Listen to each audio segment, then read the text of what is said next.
of all the trials and tribulations that they go through. So thank you all for being here. So the first thing I want to say, it's an honor for me to be part of such a wonderful event. Be able to share this day with all the veterans and their families, and all the people here supporting this great city and supporting their veterans. I'm going to start by recapping a little bit where Veterans Day came from.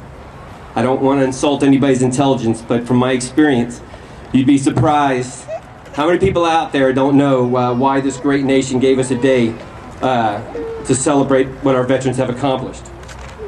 And also why it's so important to stop today and thank a veteran no matter when and where he may have served. So here it goes. On 1918, on the 11th hour, the 11th day of the 11th month, the world rejoiced when the Allied powers signed a ceasefire agreement, or armistice, with Germany after 4 bitter years of war. A year later, on November 11th, 1919, President Woodrow Wilson proclaimed this day as Armistice Day to remember the sacrifices that the men and women made during World War I. So it wasn't until about 35 years later, thanks to the active involvement of a man named Alvin King, an owner of a shoe repair shop in Emporia, Kansas.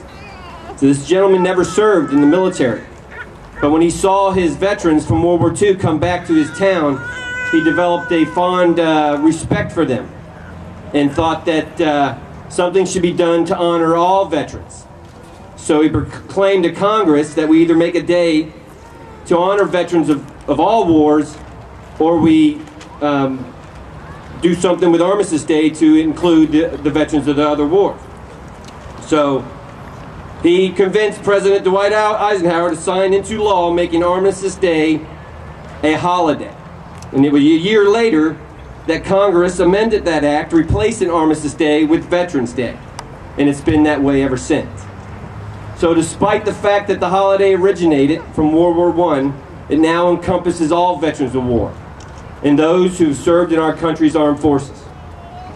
Okay, now that hopefully I didn't lose you with that quick recap of where Veterans Day came from, I'm going to talk a little bit about veterans in general. I'm going to start with a quote from Elmer Davis.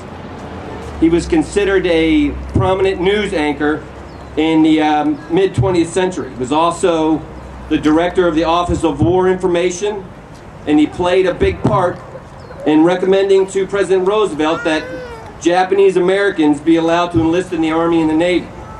For this, Elmer Davis is also known as the forefather of the 422nd Regimental Combat Team. And if you don't know who that is, that was an all-Japanese American unit which became the most highly decorated unit in American history. Amen. Okay, Mr. Elmer Davis stated this: "This nation will remain the land of the free only so long as it's the home of the brave." So who are the brave that he's talking about in his statement? Well, I'll tell you. These brave that he's referring to are less than 1% of our current population.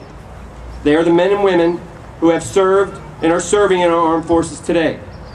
To be exact, the population of the United States is approximately 310 million.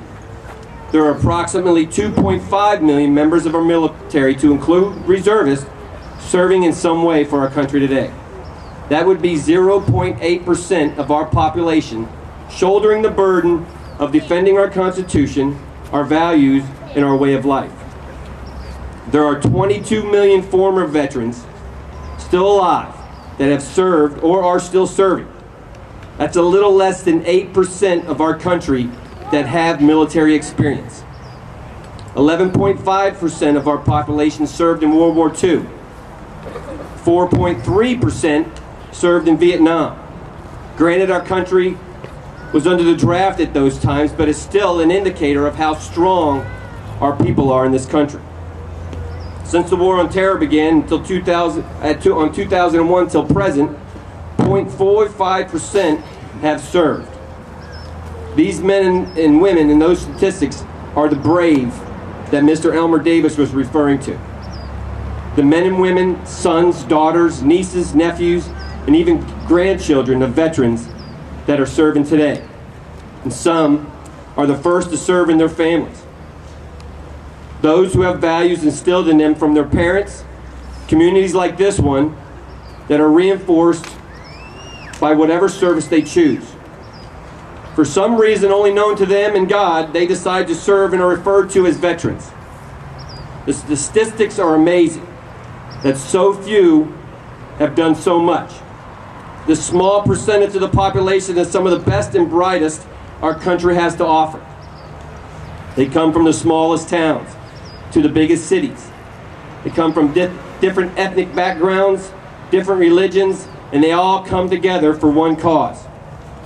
In my opinion, these men and women create the character of America.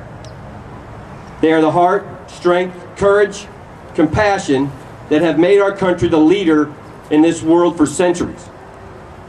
I have served this country for 26 years now and been all over the world, seeing how different countries want to be like us. I have seen the Iraqis emulate our soldiers and show a sense of pride to be around them. They enjoy freedoms they never knew existed now. I have trained Afghan officers who are proud to walk side by side with our veterans. Soon these soldiers and their police force in their countries will be known as the strength and the courage of their country. And they will play just as an important part or role for the security and freedom of this world as our veterans have for centuries. Veterans live values such as loyalty, duty, respect, selfless service, honor, integrity, and personal courage.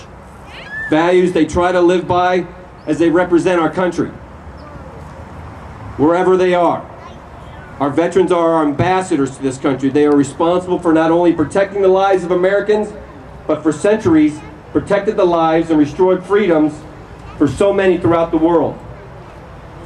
It's our great country and our veterans that have served and are serving, and those who will serve, that are the hope for our country, the world, and mankind. So I want to close by saying, to tell Mr. Elmer Davis, if he's listening up there, to know that this is still the land of the free, because this is still the home of the brave. And to look out in the field throughout the audience and those cadets, we are in good hands, and we will always be. Thank you very much.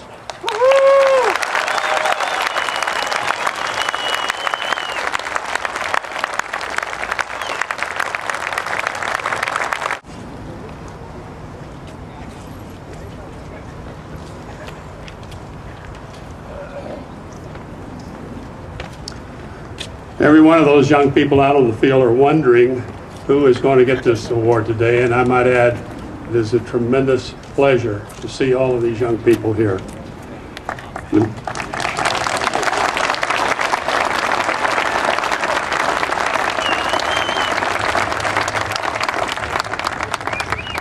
This year, the Outstanding Unit Award will go to Troy High School.